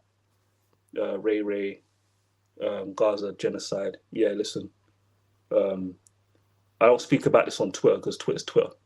You know what I mean? But definitely on this platform. Listen, I'm pro life in it. I think what's happening to the Palestinian people, yeah, it's disgusting. I'll be honest with you, it's disgusting. But unfortunately, that's politics in the world that we live in, and this is happening all over the world, by the way. Yeah. I recently just found out something's happening in Congo. There's lots of stuff going on in the world, in it. Mozambique. So, yeah, it's just so. Yeah, thoughts and prayers with the people of Palestine. Thoughts and prayers with anyone around the world who's suffering any type of war conflict. It don't end well for nobody. No, it's horrible, man. It's horrible. So, yeah, I'll say that and leave it there. Appreciate the super chat though, Ray. You put 2 in there. Free Palestine again. Appreciate the super chats, Ray. Do I really want to talk about Ten Hag at this point? Yes, you do. So, yes, you do. All right, fine. Let's discuss Ten Hag. So, I'm gonna keep it short and sweet. My biggest problem with this manager is that he doesn't adapt well. Yep. Simple as that. I have no doubt in my mind if Ten Hag had the profiles that he needed for his football, I am one of those people. Yes, I believe that if he had his profiles for his football, it would look wonderful. But even within that, I've always said the conversation will move away from Ajax and will become about him adapting. Yep. Because our pressing scheme, even if it works, it still has a big weakness. There's no safety net. The final third overloads. Huge amount of space you're asking people to recover. So you need one-on-one demons who can handle these situations. That's what I'm saying to you. So he was always going to have to adapt. Just like every other manager. Pep's adapted. Ancelotti adapts. Tuchel adapts. Managers adapt. They can't play the exact same way. That's what you want to start with, but then you have to evolve. And he's found himself in a situation he's going to have to do both. That's what he's working towards. He's working towards adaptation and getting what he wants. So my biggest problem is he don't adapt, man. He don't adapt. I'm seeing Lindelof and Amrabat carry out daily blend instructions. I'm seeing you know what? Since we're here, you know what? I'm going to cancel my monologue. Let me hear from you guys. Then I'll show you guys what's bothering me. I'll get up some examples on why. I'll go to you first, Brian. I don't. And by the way, I won't do Ten Hag out, because once you do that, you have an agenda. You put your mind frame in. I need this manager gone. I'm not defending. Listen, my patience with Ten Hag is 0. I'm not putting energy into defending him. Yeah, but I'm not rooting against him. Like, I'm not screaming Ten Hag out for the sake of it. Like, I just have certain issues with the coach. Was FDG the signing was a major factor for him? Yeah, it would have cheated. It's a cheat signing because it means I don't have to solve certain problems as a coach. So yeah, De Jong would have helped a lot. But yeah, I'm not screaming Ten Hag out, but I'm certainly not screaming we must keep this manager no matter what. I'm going game by game, because my patience with this manager is literally, my patience with him is there. It's not even there. It's there. I've got 0 patience with him, and I'll explain why properly in a second. I'll go to you first, Brian. Yeah, I mean, yeah, I've got a lot of problems with some of the things that I've seen this season. I'll try to get through them super quick. The first one for me is, I think when it comes to recruitment, I actually don't have major issues with the players that he's identified or the players that he wants to bring in. My biggest issue is that I really wish that Ten Hag would have just locked down a position, but he hasn't done that. I wish he would have afforded himself he would give himself a recruitment safety net by saying, let's sign 1 or 2 players at the caliber that I want in this position, so that position is locked down and is no longer an issue. But he hasn't done that. He's kind of gone scattergun approach, and so there's still weaknesses all over the pitch as a result. I think that's poor from him. I think the big one, that he's not adapting to change. He's only been forced. He only rotates the squad when he's forced to. There hasn't been, performances need to improve. Kind of dictating or establishing a style of play is still up in the air as to what that actually is with Ten Hag as well. There's a lot of issues there. But for me personally, I've been having the same conversations for 10 years. Yeah. And so I'm under no belief that those conversations will change just because there's someone new to blame. Yeah. And I'm tired of blaming new people for the same stuff happening at Manchester United Football Club. I'll be so real. I'm tired of blaming different people for the same issues. And so constantly, over and over again. Yeah. I'm willing to go through the turbulence with Ten Hag if that means we can get to a place to where there's actually some stability. I'm willing to go through it, because I mean, if that means that we don't finish in the top 4 this season, okay, whatever. If that means that we don't win a trophy this season, okay. Ten Hag overachieved last season, and with this team, who knows where we'll end up this season. There's been a lot of teams cannibalizing themselves that keeps United in it. They should be way out of it by now, with their performances, but they're not. They're still somehow in it. So there's plenty of opportunities for the season to turn around as a result of that. But for me, I'm just tired of having the same conversations. I'm willing to ride out the turbulence. It's game by game for me. I just want to see United win games. I like to see some performances. And for me, I'm under no illusion or disillusion that getting rid of Ten Hag is going to mean the grass isn't greener on the other side for Manchester United. And if you in the last 10 years hadn't told you that, I don't know what you're watching. So that's just where I'm at. I'm willing to ride it out. I'm not calling for Ten Hag out, because I don't think anything will change if he leaves and we bring somebody else in. Same. I don't.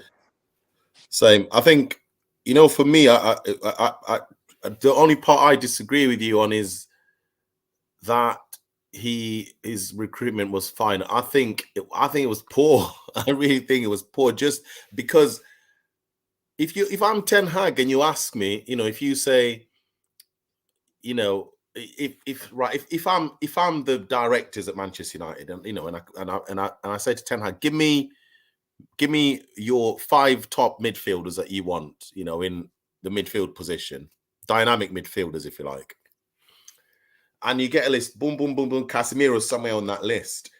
I don't understand how Casemiro was the option that you went for. And that's not because I don't like Casemiro. I think Casemiro is probably been the best midfielder in Europe in many, many seasons. I think he's had seasons where you just can't, he's completely unplayable. And I think he still has a lot to offer. But I don't think what we need to do as a team, and that position is one of the most important positions for the way that we know Ten Hag wants to play. I don't know why Casemiro was the option that he went for, because there must have been 2-3 other options that you could have gone for. But I feel like he's, with all this power that he was given, that we were told that he was given, I just think he's misused it. I just think he's misused it. It's not just Casemiro. I mean, even if you look at the Malacia signing, right? I like Malacia. I think he's a top prospect. I think actually the way he started when he came, he was doing really well. I think he switched his game up a little bit, trying to follow the manager's instructions. And I think he started playing slightly different. And I just feel like he lost his way a little bit. Maybe with the injuries added to that, it's just kind of thrown him off. But again, I think if you gave me 5 left-back profiles, I just don't see how Malacia was the one that you went for, even though I know you probably can't get number 1 or number 2. I can't see that Malacia would have been number 3. Yeah, but managers go for who they know. Jose did it. Ollie did it. Like, managers go for who they know. But this is where he's let himself down. In my opinion, I think he's let himself down by going for players that he knows. Because the difference is with your Jose Mourinho's, for example, yes, he goes for players he knows, but he knows the Premier League. So he was always going for players that he knows that their profiles can sustain form in the Premier League, which has been the biggest thing with the players that Ten Hag has brought in, is that you can see how it worked for them in the Dutch league, but actually you can see how they're always going to struggle in the Premier League if they don't completely change the way that they play. I mean, Anthony is a very good example of that. And again, I can't see how. I think Anthony is by far. I think Anthony is the worst decision that Ten Hag has made. But I actually think that all things considered, I think that the issue with it for me is that he hasn't had enough hits. But I think for all of the hits that he hasn't had, that he has a lot of players that are still like to be determined on where they're going to land. And I think that like Mason Mount to be determined, Hojlund to be determined, Amrabat to be determined. Like there's so many players that he signed that we don't know how they're going to actually turn out. And I still think that he's afforded to be given the opportunity to actually put the team together that he signed, which he's yet to be able to do. So I still think that there's a piece of that is important as well. I'm not saying that you stay in it. I'm not saying like keep him until you can see the 11 that he actually signed, whenever that'll be. Yeah. If it doesn't work, then you get rid of him. That's not what I'm saying. But I think that the fact that he hasn't been able to see all of the signings together on the pitch at once matters. And I think that until we're actually able, I mean, Mason Mount got signed, he played a handful of games, he got injured, and he really hasn't had a run of games since. So I think that I think there's still too much up in the air. So in that sense, I agree with you, Jimmy, that there's not enough of his signings that we can look at, barring people like Casemiro and Martinez, that we can look at and say that they have worked. Casemiro worked for season 1, but we shouldn't be signing players like Casemiro because you have to replace him after season 1, right? Yeah. His legs go. So it's like you have to replace him. And that's the thing, is like United had to get away from those stopgap signings and move more towards signings of high quality that also bring stability to the team. And we have trouble identifying those players, in my opinion. So I agree with you. I agree, but I don't think all of the signings have been bad. The worst one is Anthony. I think Anthony's been the worst, by far. Yeah, Anthony's up there. Weghorst is up there as a loan signing. I think Weghorst and Anthony are by far the worst decisions that Ten Hag has made. But I think the rest of his signings, there's still opportunities for those signings to land. Will they? I don't know. No, I agree, 100% agree with that. Absolutely agree with that. But even for because sometimes I think when managers come into the Premier League, they will obviously have they've already, when managers think there's a chance they're going to come to the Premier League, they start to study the Premier League a little bit more, and so they probably have certain expectations, and they'll look at the players that they know that they've identified. Say, oh, he could work in the Premier League. He could work in the Premier League. I feel like with Ten Hag, he's not necessarily looked at the player and looked at the Premier League and made sure that the two marry up. I think it's been more of a, I think this player works for how I want to play. So it doesn't matter what league it's in, I'm going to bring them anyway. And I think that was the wrong approach, because it should be, yes, I know you like that player and he's worked in your system in the Dutch league. That's a key thing. Just make sure that when you're bringing that player over, you've really studied his profile. And that's why I think it's important to have a director of football who almost has an overall say in terms of trying to make sure you stick into your principles of identifying profiles of players rather than names or familiarity of players with the manager, which I know can be important factors. But I think the director of football is more concerned about, does this player actually work for not just the manager, but for the league in terms of the football that the league demands that players are supposed to play. I agree with you. Like, he approached it wrong in that sense, I think. Yeah, and that's what goes. And I'll go back to what I was saying earlier, just to piggyback off of what you said. I think that goes back to what I said earlier. Is like Ten Hag didn't lock an area of the pitch down with any of his signings so far. And I think that to me is a bigger mistake than getting profiles wrong. Yeah, that to me is a bigger mistake, because again, Manchester United Football Club, when they look at the squad, they look at the squad in terms of quantity, not quality. If you sign two wrong central midfielders, they're not going to give you a third one to fix it, because they're not going to get rid of the other ones, right? Yeah. You're stuck with those two until they either run out of their contracts or like you find a way to sell them, right? Yeah. But when it's not going to be a financial hit to the football club. So, and Ten Hag should have he should have been a bit more savvy with that stuff. Because I think about Amrabat, for example. I think that the Amrabat signing only works if he's well protected in that midfield, because he is not physically capable of playing in the Premier League. I don't think he is. When I look at Amrabat, I'm not saying Amrabat's not good defensively. I just don't. I question Amrabat's ability when it comes to getting up and down the pitch at pace in that position. I think he'll get bypassed. He'll get bypassed a lot, and that's one of the reasons Donny van de Beek did not play in that position, right? Yeah. And so, but if Sofiane Amrabat is around players who can help protect him, so that when he gets on the ball, he can do what his profile says that he's the best at. But I think that's only a problem. That's only a problem if you're trying to play him in a box, like a box to box role, because I think what Ten Hag is trying to do, which is what he's been trying to do. Wait, one second. Just going to read the super chat. In fact, I'll come back. No, I'll answer this and I'll get to it. So I'll challenge anybody watching. Give me an example of when the recruitment structure above the manager changed and it worked out well for the manager. It doesn't.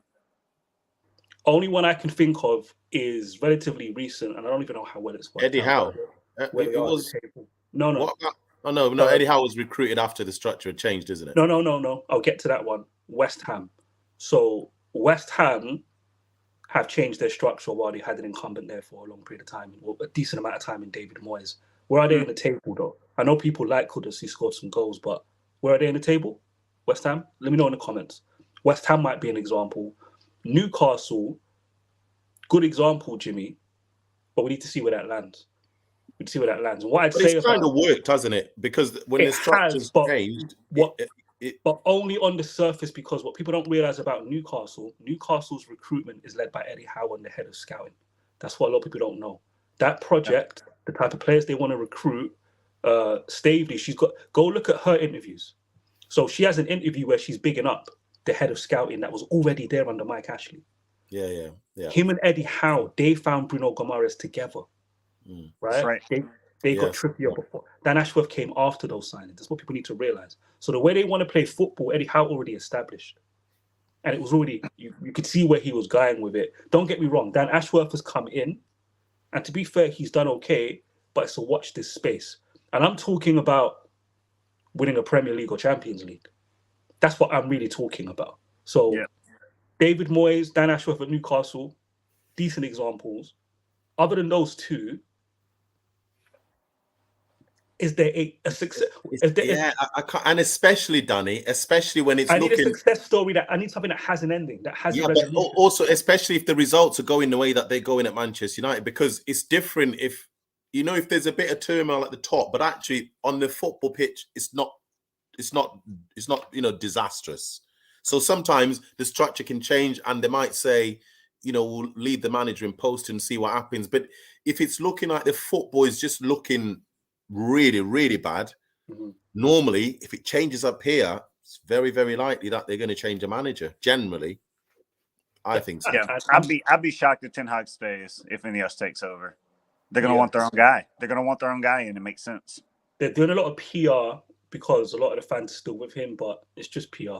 No one's safe. They've sacked every manager at Nice. They've sacked every director of football at Nice as well. So yeah, make of that what you want to make of it. Excuse me. So to go back to something that Bryant said that I disagree. Not that I disagree with, right? But I can't remember exactly what you said now. But my issue with Ten Hag, I just can't see this happen any longer. And I'll tell you what I mean. So let me go back here. Let me go back a second. So if you remember on a previous episode when I spoke about Mason Mount 3-1-6, what Ten Hag might look to do. And by the way, he attempted to do it against Wolves and in the following game as well against Tottenham. But people said I got that wrong. It says a lot in it. Where was my... You can see how long my playlist is, man. I got too much stuff in here. Advanced 8, Crystal Palace. So when I was breaking this down, if you remember, right, I spoke about the fact that when you commit this many players forward, at the time, I spoke about the space, if you remember. Yep. Right? Mm-hmm. Look at the space. You can just see it with your eyes. If Shaw or when Garnacho gets it, if Garnacho does something stupid, you're asking 1, 2, 3, 4, or at least 3 players to immediately sprint backwards and cover all this space. Yeah. And you can look at it like, where are the back four? How close are the back four to these guys? Closest player is Fred, and Fred's only just arrived. Right. So there's an issue, Brian. This is my problem with the manager, right? Yeah. He knows this. If Garnacho messes up, we're done. Yeah. And I pointed this out at the time. So when I go to the Newcastle game, if I go space counters, yeah. When I'm looking at this, like I knew what the film was gonna be almost immediately. Let me play it. Hopefully, I activate. Oh, I don't know why it's not playing. It's annoying it does this. Come on, White Scout. You're messing me up here. You're messing me up here. I don't know why it's not playing. Let me refresh it.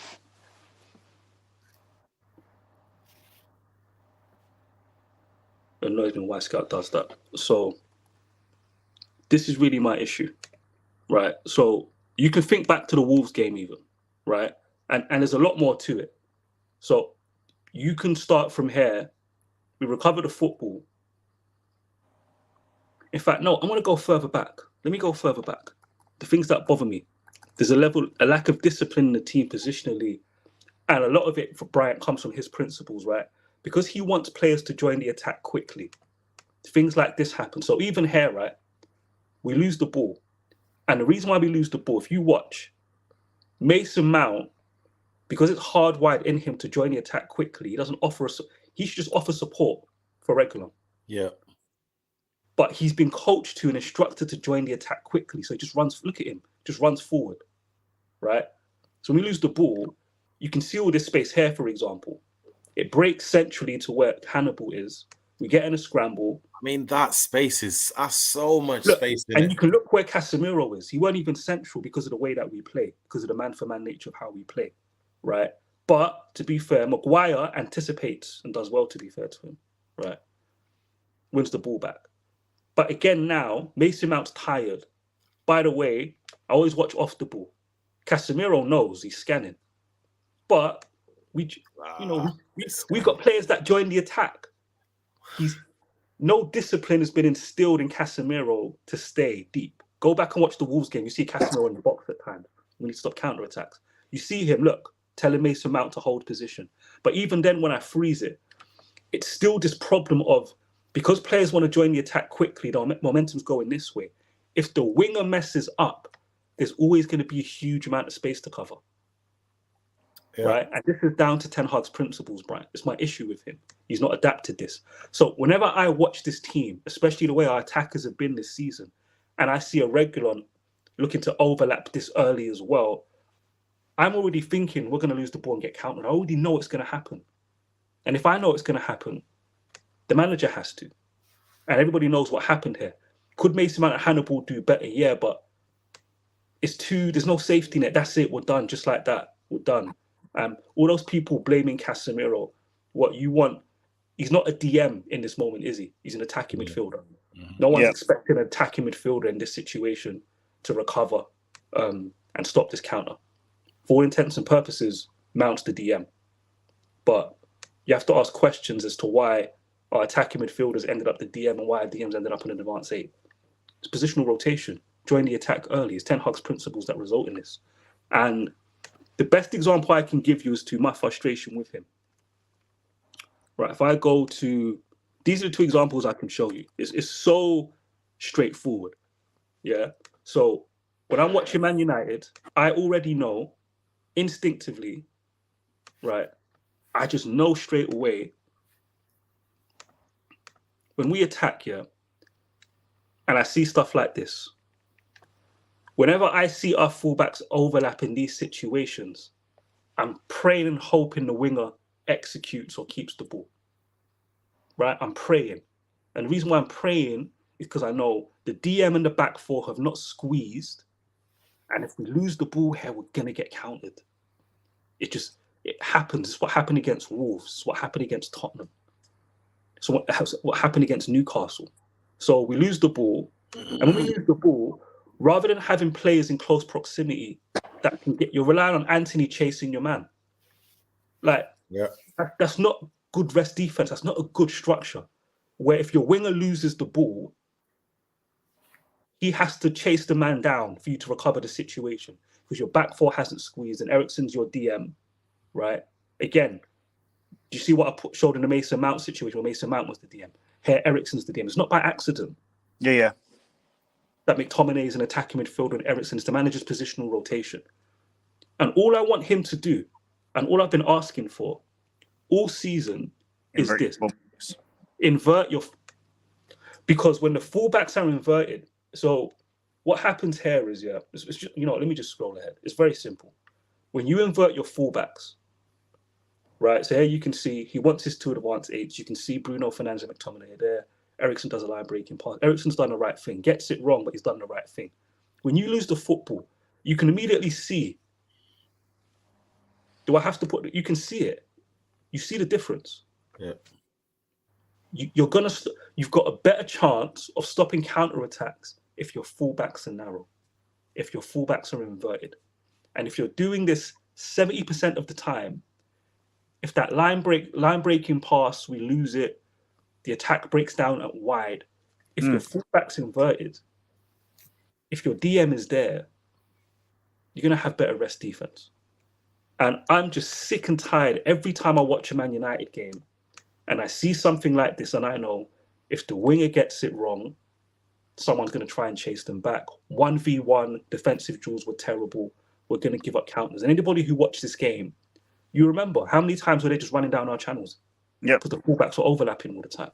And that's my biggest problem with the manager, to be honest with you. And I'm just it's why I'm just tired. I'm just tired of it because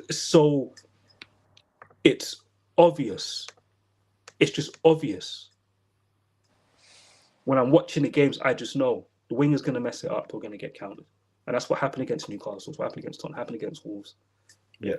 That's where injuries, drama around the football clubs, they don't affect these decisions, Jimmy. Yeah. They don't. He has to adapt as a coach. And no director of football is gonna, you know, we're football fans. We don't care. We've got no filter. We'll tell a manager anything we want to tell him. Just what I'm saying. You know what? This is why when he gets, which looks very likely that he will get, you know, Paul Mitchell as the director of football if this Ineos deal is concluded, because, you know, I'm still waiting for confirmation, to be honest. But he's gonna have to drop, like I said, he's gonna have to drop a little bit of his guard down. Pause. He is. He's going to have to, because there's no way he can just keep trying to operate in this manner of, I only want that player, and that player, and that player. You know, he's going to have to work with profiles a lot more. You know, and he's going to have to make sure that he can, you know, he can listen to people that are very, very experienced in operating in terms of recruitment. You know. Because these guys know what works and what doesn't. Sometimes managers don't know as well as these guys know in terms of what profiles of players work for, what style of football and what doesn't. Because if you're a manager, you're only thinking about what you've done, and these guys have worked with different managers and the different structures and different players. So, you know, it's good to listen to these guys. They do know what they're talking about. So I hope he's going to be open to having that relationship, that he can actually build a good squad. But again, though, if the issue is with Ten Hag's vision and how he structures his team, then it doesn't matter who's dictating to him. It doesn't matter who's dictating to him. If the issue is the way that Ten Hag is wanting to build a squad, then he has to change that. Yeah. And look, in all these anecdotal stories, even the ones that are misrepresented by other football clubs, you don't hear any stories about the director of football change the way a manager plays football. You don't hear any stories about the director of football changing the manager's principles. Yeah. How he plays is how he wants to play. And I want to bring up this comment before we wrap up from Ross. So,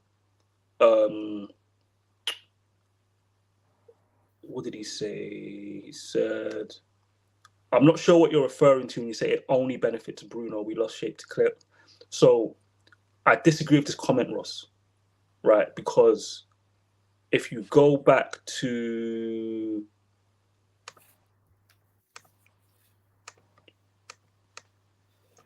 I'm just going to share this quickly and then I just disagree with this comment, Ross, because Bruno's not playing against Newcastle. Bruno's not playing. Yeah. Bruno Fernandes is not playing. Yeah. And yet somehow you've got Casemiro and Hannibal as 2-8s, effectively, looking to join the attack early. You've got Reguilon looking to overlap. Garnacho loses the ball. And then you've got Mason Mount as your DM. You go to the Newcastle, the Fulham game, if I can find it quick enough. You go to the Fulham game, similar dynamics. So you go to this example, it's really no different. Yeah, this is just, it's your manager. Right? When Anthony loses this ball, if I pause it here, in the Newcastle one, Mount's your DM. In this example, Eriksen's your DM. Yeah. Because your manager wants to play with 2-8s and he wants his fullbacks to overlap early. If your winger doesn't keep the football, you're going to keep getting countered. That's why I said before, the solution is very straightforward. You invert your fullbacks. If he wants to play with 2-8s, you have to invert your fullbacks, and they have to be inverted most of the time. If you have ultimate control, if you back the opposition deep into the penalty box and you sustain the attacks, fine. Then you can do whatever you want, right? Because your back four will squeeze if you sustain attacks. But if you're not sustained an attack, I always say this, the problem with Man United is we do this at the earliest opportunity. Giving the ball away? Yeah, no, it's this situation. This happens at the earliest opportunity. Yep. The DM and the back four we haven't sustained an attack here. This is the first phase of the attack. We haven't sustained anything. So when you give the ball away, yeah, it's always a man trying to chase somebody back. Same thing with Newcastle. We hadn't sustained an attack for that Almiron goal against Newcastle. First opportunity, people are joining the attack. That was such an unintelligent tackle. That one, such an unintelligent tackle. That but he's forced into it because of the way the manager's asking the team to play. Yeah, I know. You know? Yeah, but if you're compact, then it's not going to happen. But yeah, you do that, and so that's why I disagree. It's got nothing to do with Bruno. Like, I've been talking about this manager's final third overloads before he came. He was doing it at Ajax, and people say like they were just good at sustaining attacks. That's the difference. Yeah, no, that's right. Yeah. And people who say like, oh, there's no discernible style of play from Ten Hag, like this is a discernible way that he wants the team to go out and play. It just doesn't work. Yeah. And like, so when people say there's no discernible style of play, they mean something that works. Like there's a clear way that he wants the team to play football, but the way that they're going about doing it isn't working. And so let's just talk about what he's doing that's not working instead of saying that there is no style. Right. There is a style. It's just what he's asking the team to do is incongruent with how he sets them up. And that's a Ten Hag issue. Yeah. He hasn't fixed that. But he's shown no ability or no desire to actually want to fix it yet.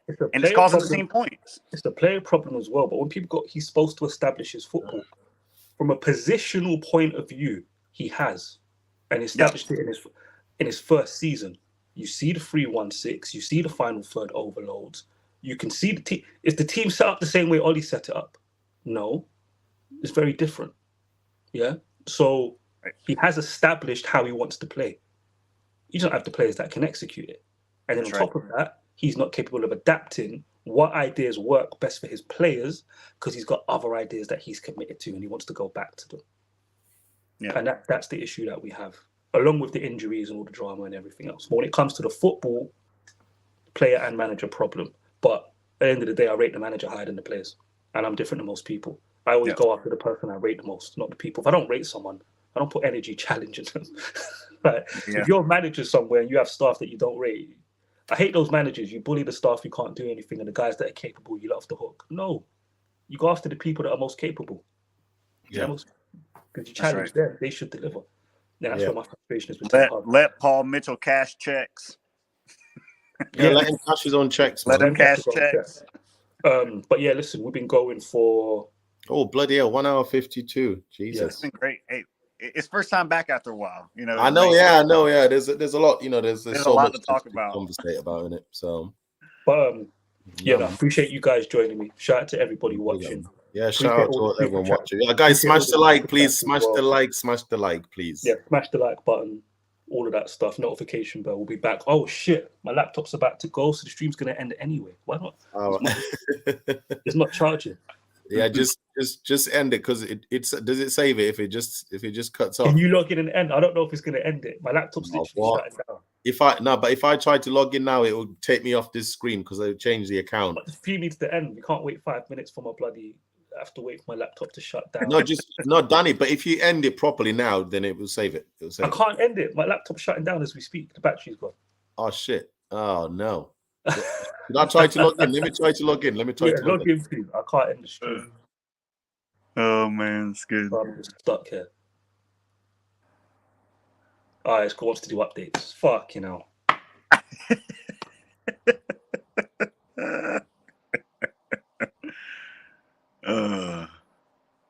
Your laptop's moving like Man United season right now. Yep. Loading, changes pending. Changes loading. Bloody hell, how quickly are you doing these updates? Come on. Come on. Let me look through some of the comments though, since we're still here. Ross, that's why I'm disappointed with 10 ID recruitment. That's the thing. If we get a better tender mount, nothing really changes. Right? Maybe you get some individual brilliance, but we don't stop all those counter attacks. Mm-hmm. I was writing an essay, but I remember it doesn't matter with you guys, so I won't say anything. Who are you talking to, Zeke? Are you on with Ross? when Ten Hag was at Ajax, did he use the same principles when Alvarez was the DM, or did he change the system to help his players? From a positional point of view, any game you watched where the DM is isolated, that's exactly what he did to Alvarez in the first phase of build-up. Ajax were better in the final third, so you saw different things from Alvarez, right? But in terms of first, the centre-backs have the ball and they can't seem to find Amrabat. At Ajax, Blind, Timber, and Martinez had no problem bypassing the first phase of the press. So they didn't need Alvarez. That doesn't mean to say they didn't interact with him when they needed to. Of course they could. But for the most part, he set a decoy. Timber would carry the ball. Martinez would make a line-breaking pass. Or Blind would move between the lines, get the ball, and they're gone. They're clear. First phase weren't a problem for them. Weren't an issue. And I remember the first time I looked into Ten Hag and Alvarez, the first thing I came across was a scouting report about Alvarez. And they spoke about this guy having like 15 touches a game sometimes. Just really touch football. And they were saying when he comes to a new league, he has to increase his volume. Because at Ajax, the bulk of the work is done by the centre-backs. He doesn't have to do much. I haven't watched him much at West Ham, so let me know how he's doing there, actually. Yeah, I don't think Jimmy's going to get back in, is he? Uh-oh. He's struggling. Yeah, someone mentioned earlier, too, about what do we make of Ten Hag's comments about we'll never play the Ajax way at Man United. That got blown up. I think it got blown out of proportion when he's full of crap. He's full of crap. Managers lie. The first guy you tried to buy was De Jong. You would have got De Jong, Martinez, and Anthony. You're not trying to do your Ajax thing. Shut up, man. Talking nonsense. Yeah. What he did is going into this season, he wanted to transition to this high intensity press and dominate that first phase of pressing as a way to dominate the game. Right? If you win the ball high up the football pitch and you penetrate and you create chances, your opponent's penned in.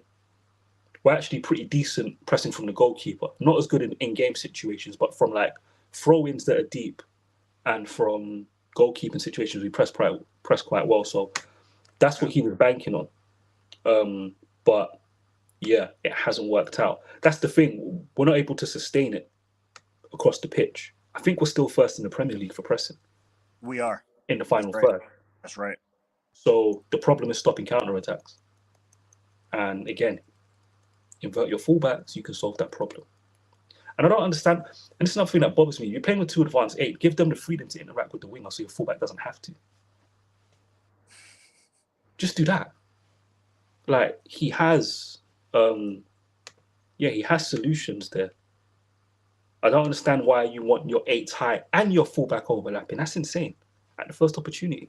Crazy. He's crazier than I thought he was. I always said he was crazy. But